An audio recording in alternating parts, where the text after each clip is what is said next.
కాళ్ళు చేతులు అదంటే ఎస్పెషల్లీ ఈ పాలిట్రామాలో ఇప్పటికీ కూడా కొన్ని చోట్ల ఏంటంటే మీరు చూడండి వెస్టర్న్ కంట్రీస్‌లో ఒక పేషెంట్‌కి యాక్సిడెంట్ అయితే వాళ్ళు చాలా ఎక్కడా కూడా తొట్టుపాటు పడరు. చాలా ప్రొఫెషనల్‌గా ఫస్ట్ పేషెంట్‌కి ఈ సర్వైకల్ కాలర్ ఏసేస్తా ఉంటారు.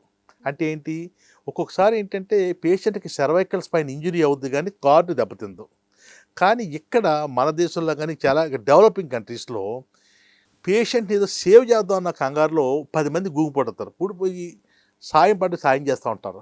ఏదో మనిషిని ఒకసారి లిఫ్ట్ చేయడం గానీ, ప్రొఫెషనల్‌గా కాకుండా ఇలా లిఫ్ట్ చేస్తా ఉంటారు. ఒక పద్ధతి ప్రకారం చేయరనమాట. చేయనప్పుడు ఏమవుద్దంటే, ఎప్పుడైతే ఈ ఫ్రాక్చర్ ఉందో, ఈ ఫ్రాక్చర్ కాస్త వెళ్ళి ఆ స్పైన్‌ని ఇంజరీ చేస్తుంది. ఇంజరీ అయినప్పుడు పేషెంట్ కాళ్ళు చేతులు పనిచేస్తాయి.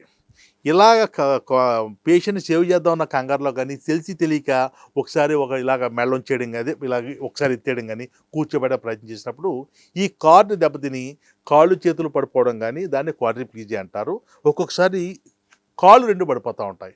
పారాప్లీజియా అంటారనమాట.